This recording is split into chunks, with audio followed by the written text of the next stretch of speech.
রাজধানীর foreign service একাডেমিতে সংবাদ সম্মেলন করছেন বাংলাদেশ বিনিয়োগ উন্নয়ন কর্তৃপক্ষ বিডারের নির্বাহী চেয়ারম্যান আশিক চৌধুরী। আমরা সরাসরি যুক্ত হচ্ছি সেখানে। ক্রাইসিসের কারণে কোয়ালিটি ইমপ্রুভ করতে থাকবে, আলটিমেটলি লাভবান হব আমরা।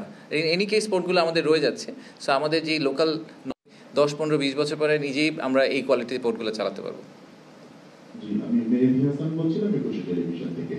তো এই পোর্ট তো বেসরকারি প্রতিষ্ঠান অপারেট করবে, বেসরকারি প্রতিষ্ঠান অপারেট করলে আমাদের বন্দর ব্যবহারকারীদের চার্জ কিরকম পড়বে? চার্জ কি আরো বাড়বে?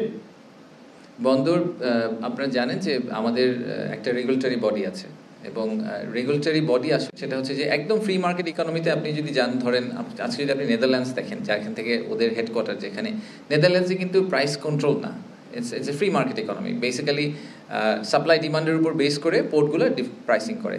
আমাদের দেশে পোর্ট ছিল, তো যখন আপনার একটা মনোপলি পোর্ট থাকে তখন তো আপনাকে প্রাইস আসলে কন্ট্রোল করতেই হবে।